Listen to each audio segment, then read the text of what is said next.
Hello students, welcome to my channel. अब इस video में मैं आपको प्रैक्टिस पेपर क्लास 7th का सेक्शन सी और डी करा रही हूँ। तो शुरू करते हैं। सेक्शन सी का जो क्वेश्चन है,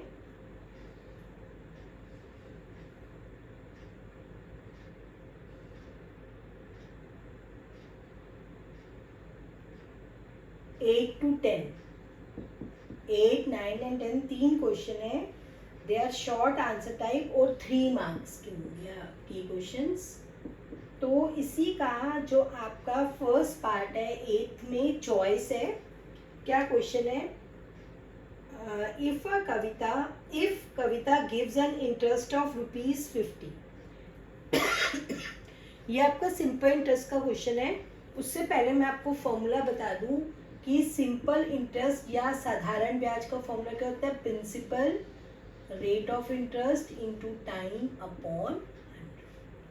अगर आपको प्रिंसिपल मालूम है, यानी कि मूलधन गुणा दर गुणा समय बटा 100, प्रिंसिपल या मूलधन मालूम है, निकालना है, तो आप और तो आपको क्वेश्चन में इंटरेस्ट दिया होगा, आर दिया होगा और टी दिया होगा। मतलब बेसिकली ये चार चीजें हैं, पी मूलधन, दर, ब्याज, समय, ये चार चीजें। इनमें से कोई भी तीन अगर आपको मालूम होंगी तो आप फोर्थ वन जो है इस फॉर्मूले से निकाल सकते हैं। अब हम इस क्वेश्चन में देखते हैं कि हमें क्या क्या गिवन है। इंटरेस्ट ऑफ ₹50, यानी कि इंटरेस्ट गिवन है हमें, या ब्याज हमें गिवन है ₹50। 1 ईयर, टाइम कितना है? 1 ईयर। समय कितना है? 1 वर्ष। और रेट ऑफ इंटरेस्ट कितना गिवन है? 8%। अब आपने निकालना क्या? What is the sum she had borrowed. Sum she had borrowed का मतलब आपने क्या निकालना है? प्रिंसिपल। उसने कितना धन लिया जो है वो, इसका मतलब क्या निकालना है? मूलधन या प्रिंसिपल। तो इस फॉर्मूले में हम फॉर्मूला यही लगेगा हमेशा। इंटरेस्ट क्या होता है? पी आपको निकालना है, तो मैंने क्वेश्चन मार्क लगा दिया। PRT अपॉन 100 और मूलधन गुणा दर गुणा समय बटा 100। अब वैल्यूज पुट करते जाओ। I की जगह 50, जो निकालना होता है उसको एज इट इज। R की जगह 8, T की जगह 1 और अपॉन 100। हमेशा ऐसा होगा, तीन चीजें आपको गिवन होगी और फोर्थ वन आपको निकालनी होगी। तो जो निकालना है उसको एज इट इज रख दो, बाकी सबकी वैल्यूज पुट कर दो। अब देखो यहाँ पर 100 डिवाइड हो रहा है, तो यहाँ जाके क्या हो जाएगा? मल्टीप्लाई। और 8 यहाँ पे मल्टीप्लाई हो रहा है, तो यहाँ जाके क्या हो जाएगा? डिवाइड, और p हो जाएगा यहाँ पर। अब इसको कैंसिल करो।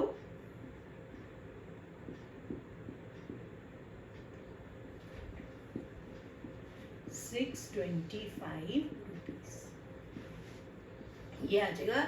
इतना सम उसने बोरो किया था। Next is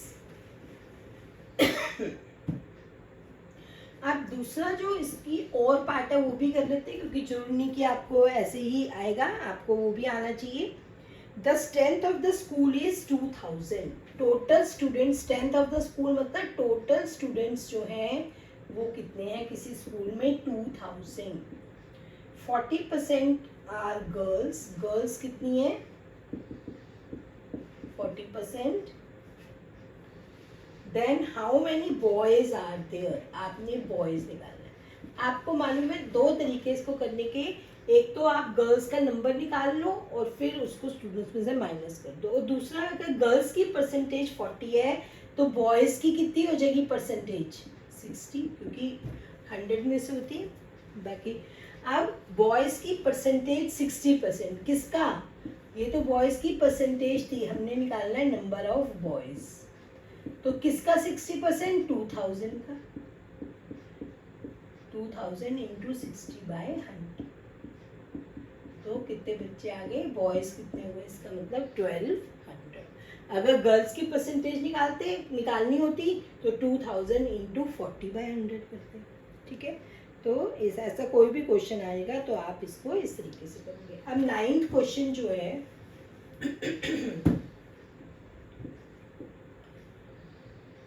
if one side of a square is represented by, एक साइड जो है स्क्वायर की वो है 18x माइनस 20, और जो इसकी स्क्वायर है और जो उसकी साथ एक साइड ये है और जो उसकी एडजेसेंट मतलब साथ वाली साइड है वो कितनी है 42 माइनस 13x।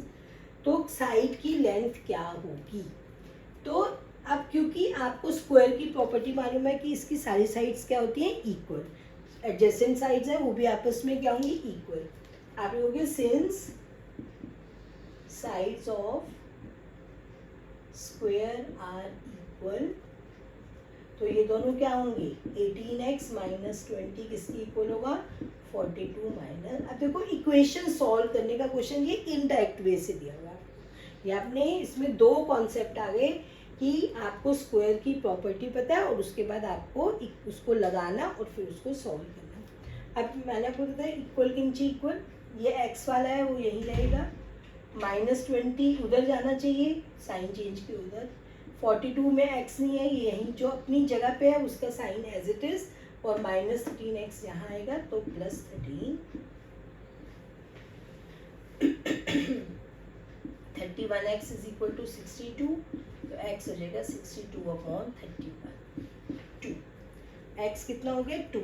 अब हमें साइड निकालनी थी, तो साइड क्या थी 18x माइनस 20, x कितना है 2, तो 18 इंटू 2 माइनस 20 36 माइनस, तो ये आ गई आपकी 16 सेंटीमीटर। ठीक है, now the next question is, अगर आप इसमें भी पुट करोगे तो भी देखो 13 ही आएगा 16 आएगा, 2 को इससे क्या 26 और 42 में से 26 माइनस करोगे तब भी कितना आएगा 16। Now the next question is 10th।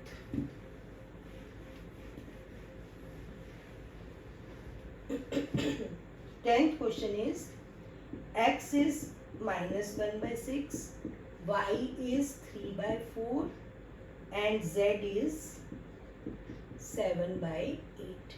आपको वैल्यू निकालनी है x into Y minus z। तो आप वैल्यूज पुट करो, x कितना है -1/6, y is 3/4 minus z is 7/8। पहले ब्रैकेट सॉल्व करेंगे, 4 और 8 का एलसीएम 8, 4 2 ज़ा 8, 2 3 ज़ा 6, 8 1 ज़ा 8 1 माइनस 1/6 इंटू माइनस 1/8, तो आंसर जाएगा 1/48। तो this was section C. Now section D.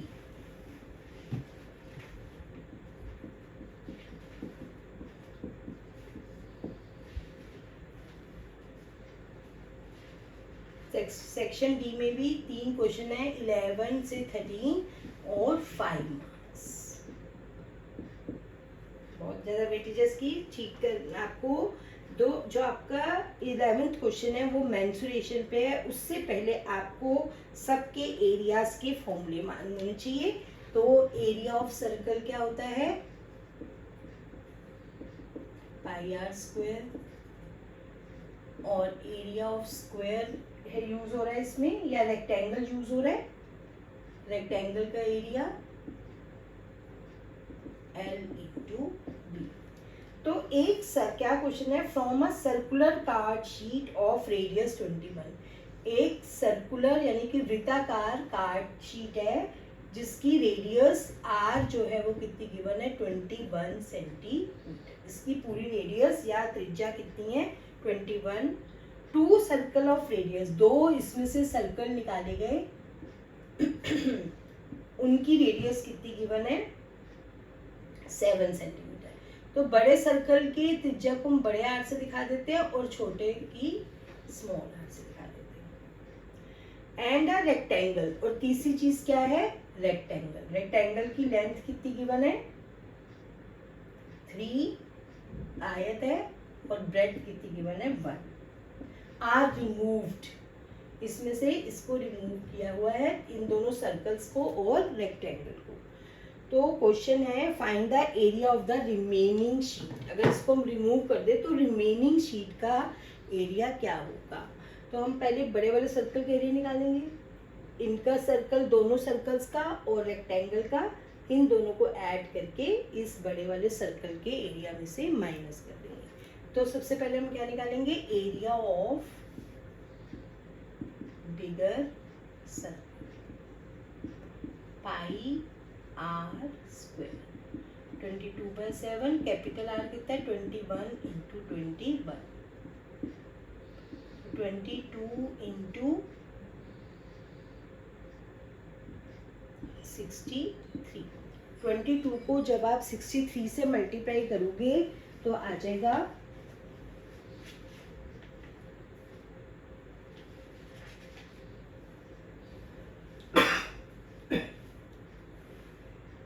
63 into 22,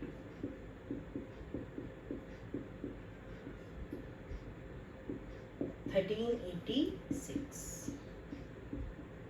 फिर दोनों area of two smaller circles, दो हैं, एक सर्कल का क्या होता है पाई आर स्क्वायर, तो दो सर्कल का 2 पाई आर स्क्वायर, इनका रेडियस 7 है, 7 से 7 कैंसिल हो गया, 44 इंटू 7,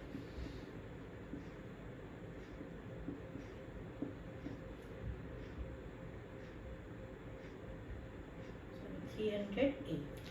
44 को जब हम 7 से मल्टीप्लाई करेंगे, 7 4 ज़ा 28, 7 4 ज़ा 28 एंड 2 30। अब एरिया ऑफ रेक्टेंगल निकाल लोगे,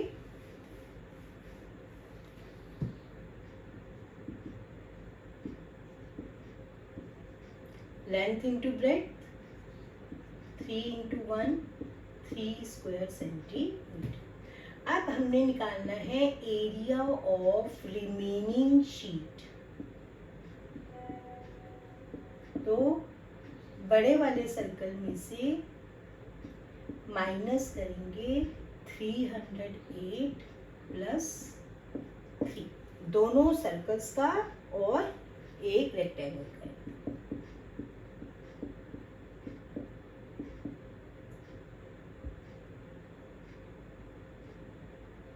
तो आंसर कितना आ जाएगा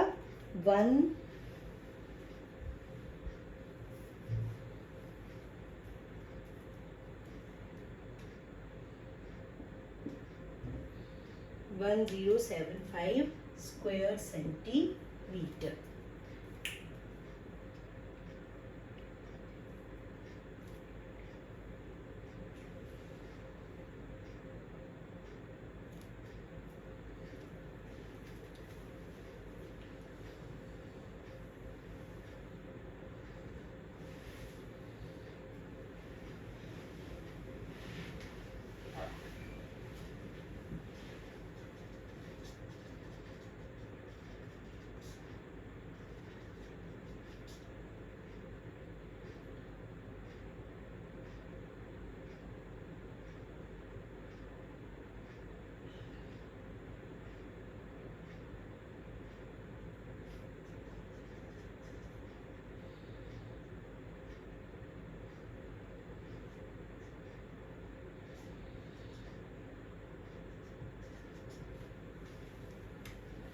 Now the next question is,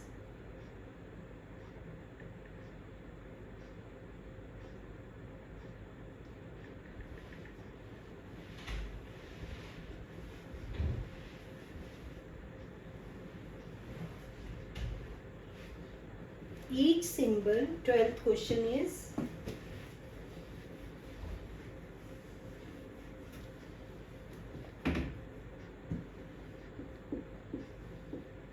each symbol given below represents an algebraic expression. Triangle जो है वो किस algebraic expression को कर रहा है 2x square plus 3y, circle किसको कर रहा है 5x square plus 3x, और स्क्वायर किसको कर रहा है 8y square minus 3x square। आपको the symbols are then represented in the expression, इसकी वैल्यू आपने निकालनी है। यानी कि अब ट्रायंगल के नीचे ट्रायंगल का एक्सप्रेशन लिख लो, सर्कल के नीचे सर्कल का लिख लो, माइनस, जो चीज माइनस हो रही है उसको ब्रैकेट में लिखना। इसकी जगह 8y² minus 3x² plus 2x plus 3y, तो 2x² plus 3y plus 5x² plus 3x, पहले ब्रैकेट ओपन कर लो, इस ब्रैकेट के माइनस का साइन है, सबके साइन बदल जाएंगे, माइनस 8y² माइनस है तो plus 3x² minus 2x minus 3y। अब देखो 5, 2 और 5 7, 7 and 3 10, लाइक टर्म्स को करते हैं। अब y वाली टर्म्स कौन सी है, 3y और माइनस 3y, ये कैंसिल हो जाएंगे। अब x वाली टर्म 3x माइनस 2x, तो क्या रह जाएगा x, और y² वाली एक ही टर्म है, तो this will be the answer. Now 13th question is graph का क्वेश्चन, जो कि रीड करना आपको बहुत ही स्कोरिंग टॉपिक होता है ये, लेकिन फिर भी बच्चे इसमें गलती कर जाते हैं, बहुत ध्यान से करना है ये। देखो क्या है, ये एक्स एक्सिस है, ये वाई एक्सिस है, एक आपको बार ग्राफ गिवन है, इस एक्स एक्सिस पे मार्क्स हैं और वाई एक्सिस पर क्या है, नंबर ऑफ स्टूडेंट्स। पहला जो है वो है 30 से लेके 39 तक, ये 2 4 6 8 10 12 4, 30 से 39 तक कितने बच्चों के नंबर है, 4। नेक्स्ट जो स्लॉट है 40 to 49 जो है वो कितने बच्चों के हैं, 2। फिर 50 to 59 जो है ये हैं 40 to 49। नेक्स्ट है 50 to 59 6 और 8 के बीच में, यानी कि 7, 50 to 59। फिर 60 to 69 जो है वो है 10 और 12 के बीच में, यानी कि 11।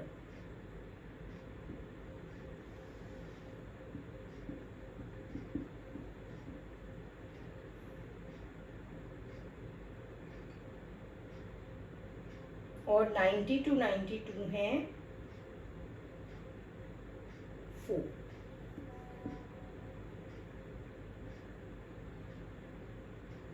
फिफ्टी टू 59 थे 7, फिर 60 to 69 11, फिर 70 to 79 8,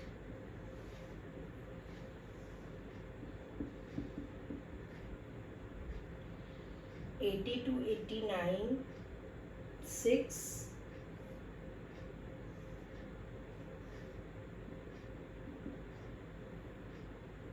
फिर 90 to 92 4।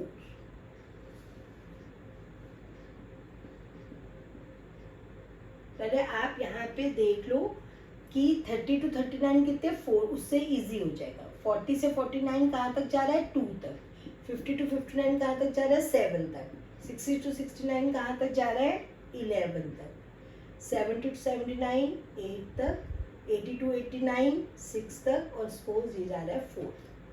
अब इसको देखते हुए आपने क्या आंसर करना है, if 40 is the pass mark, 40 number वाला बच्चा अगर पास है, then how many students have failed, तो कितने बच्चे फेल हुए, यानी कि जिसके 40 से कम थे, अब 40 से कम 30 से 39 है, तो वो कितने बच्चे हैं, 4।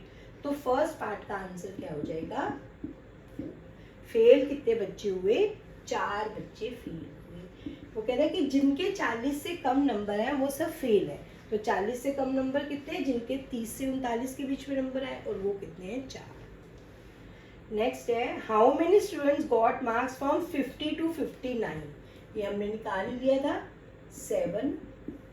इस ग्राफ को देखते हुए कितना है, 7। How many students score 90 marks and above, 90 से अबव, यानी कि 90 से 92 के बीच में कितने हैं, 4 बच्चे, तो 4 बच्चे। ऐसे इस तरह से रीड करना है अपने ग्राफ को। If student who scored marks above 80 are given merit, तो कितने बच्चों को मेरिट दिया, 80 से अबव, तो 80 से अबव कितने, 6 बच्चे, ये सारे 8, अब कई बच्चे सिर्फ ये दे देंगे 80 से अबव, नो, अब ये 90 से 92 भी तो 80 से अबव है, तो मेरिट कितने बच्चों को मिला, 10 बच्चों। 6 + 4 is 10. What is the strength of the class? तो strength of the class कैसे निकलेगी, इन सब बच्चों को 4 + 2 + 7 + 11 + 8 + 6 + 4 कर दोगे तो टोटल स्ट्रेंथ निकल आएगी। तो दिस वाज सेक्शन डी। ई जो है वो मैं आपको नेक्स्ट वीडियो में कराऊंगी। ओके।